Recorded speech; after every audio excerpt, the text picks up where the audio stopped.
Baik, Assalamualaikum warahmatullahi wabarakatuh.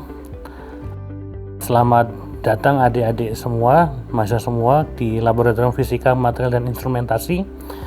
Pada tahun ini karena masa pandemi Corona, kita terpaksa mengadakan praktikum secara online begitu.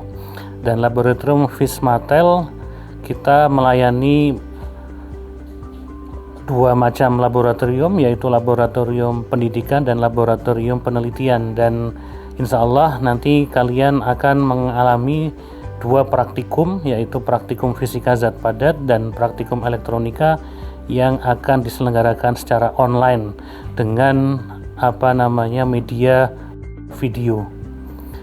Oleh karena itu, selamat mengikuti praktikum online di tahun ajaran 2020-2021 ini. Semoga semuanya bisa menjalani praktikum dengan baik dan bisa belajar dengan baik. Dan terakhir, apabila nanti kalian berminat untuk belajar lebih dalam lagi karena tidak sempat mengikuti praktikum secara offline, kalian bisa mendatangi lab dan mencoba alat yang ada di Laboratorium Fismatel. Terima kasih. Assalamualaikum warahmatullahi wabarakatuh. Assalamualaikum warahmatullahi wabarakatuh. Di sini saya akan menjelaskan mengenai praktikum fisika zat padat. Mata kuliah praktikum fisika zat padat ini diselenggarakan di Lab Fisika Material dan Instrumentasi, merupakan mata kuliah wajib yang harus diambil oleh seluruh mahasiswa program studi S1 Fisika di FMIPA UGM.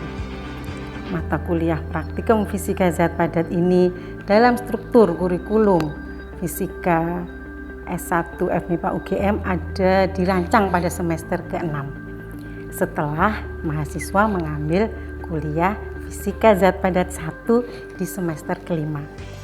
Nah, untuk memudahkan mahasiswa, mata kuliah ini diselenggarakan di tiap semester. Ini untuk mengelaborasi atau memberi kesempatan bagi mahasiswa yang ketika semester 6 dia tidak bisa mengambil mata kuliah ini karena mungkin ada keterbatasan. Ada keterbatasan ketika dia mengambil SKS, maksimumnya kok tidak boleh seperti itu, sehingga diselenggarakan di tiap semester. Adapun capaian pembelajaran mata kuliah praktikum fisika zat padat ini atau lebih sering disebut CPMK ada 5. Yang pertama, mahasiswa memahami konsep-konsep yang mendasari topik-topik yang ada di dalam judul praktikumnya. Kemudian yang kedua, mahasiswa harus mampu merancang bagaimana teori-teori yang ada di dalam fenomena fisika itu dieksperimenkan. Kemudian yang ketiga, tentu saja melaksanakan eksperimen sehingga diperoleh data yang baik. Yang keempat, setelah merancang, melaksanakan, maka mahasiswa harus mampu mengkomunikasikan hasilnya, baik dalam bentuk tulisan, dalam hal ini dalam bentuk laporan, tentu saja yang sistematis, dan dalam bentuk lisan. Dia harus presentasi. Nah, ketika presentasi itu tentu saja akan ada pertanyaan dari dosennya atau dari peserta yang lain, sehingga dia harus mampu memberikan argumen yang kuat dan jelas. Dan yang terakhir, sebenarnya mendasari itu semua, mahasiswa harus mampu bekerja mandiri. Selain itu juga mampu bekerja secara kelompok dengan bertanggung jawab.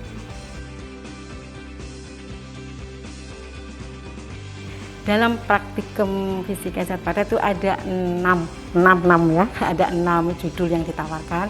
Yang pertama kaitannya dengan fenomena kelistrikan. Nah, apa yang kita lihat dalam fenomena kelistrikan, di sini kita akan mempelajari bahan dielektrik. Bahan dielektrik, apa yang diteliti? Loss tangen. Nah, kemudian kedua, fenomena kemagnetan.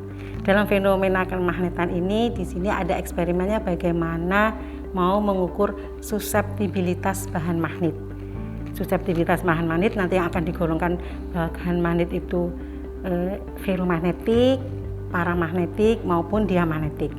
Kemudian yang berikutnya itu adalah perpaduan antara watak kelistrikan dan kemagnetan. Di situ ada eksperimen namanya eksperimen Hall effect. Bagaimana arus listrik yang biasanya berjalan lurus sesuai dengan beda potensial yang diberikan, ketika diberikan medan magnet kok dia mampu berbelok atau medan magnet itu mampu membelokkan gerakan muatan-muatan listrik. Berikutnya eksperimen yang kolaborasi antara kelistrikan dengan termodinamika. Nah, termodinamika itu berkaitan dengan suhu. Bagaimana watak listrik dari suatu bahan itu berubah terhadap suhu. Di sini akan meneliti apa? Ternyata di sini bisa meneliti energy gap. Energy gap itu berguna untuk umumnya pada bahan-bahan semikonduktor untuk melihat bagaimana transisi atau eksitasi dari suatu bahan dari keadaan ground state ke keadaan yang tereksitasi. Yang selanjutnya kolaborasi ya atau gabungan dari kelistrikan, di mana-mana ada kelistrikan juga ya, kelistrikan dengan optis. Nah, ketika bahan bagaimana kita kaji efek kelistrikan dan juga optisnya, di sini ditawarkan praktikum sel surya. Apa? Oh, kita ingin melihat karakterisasi sel surya. Apanya yang mau dilihat? Bagaimana pengaruhnya sel surya ketika mendapat intensitas cahaya yang berbeda, efeknya terhadap arus listrik, juga terhadap luasan sel surya yang dikenai. Nah, yang terakhir adalah gabungan dari fenomena mekanis dan optis. Nah, apa itu mekanis dan optis? Mekanis kaitannya dengan gerakan, optis kaitannya dengan cahaya.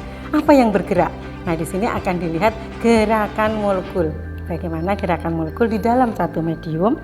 Yang gerakan molekul dalam satu medium itu ternyata memberikan efek optis yang berbeda. Di sini efek optisnya apa? Bisa dilihat dari indeks bias ternyata berbeda. Sangat menarik. Mudah-mudahan dengan mempelajari ini capaian pembelajaran mata kuliah yang tadi sudah ditayangkan atau dicanangkan seperti itu dalam satu kurikulum bisa tercapai, sehingga mahasiswa setelah mengikuti mata kuliah ini sudah mempunyai bekal yang cukup. Ya, Assalamualaikum warahmatullahi wabarakatuh.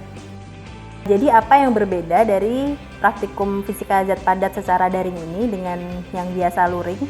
Itu adalah yang pertama, teman-teman nanti tidak akan datang ke lab untuk mengambil data, untuk eksperimen, tapi sebagai gantinya nanti teman-teman bisa menyaksikan video penjelasan dan demo praktikum. Yang berbeda lainnya adalah dari 6 topik yang ditawarkan, nanti teman-teman akan hanya mempelajari 4 topik.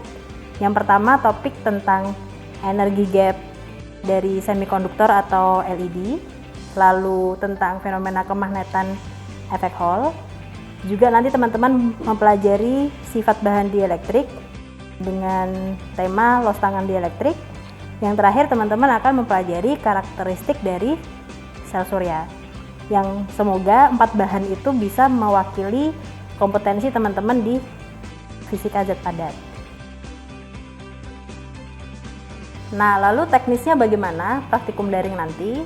Yang jelas biasanya kalau di praktikum luring itu ada pretest nanti kan sama asisten secara lisan, lalu eksperimen, dan habis itu menganalisis data dan mengumpulkan laporan, terus di akhir nanti responsi. Nah, kalau di praktikum daring ini nanti teman-teman juga akan sama, pada jam praktikum akan pretest dengan asisten secara daring, interview juga.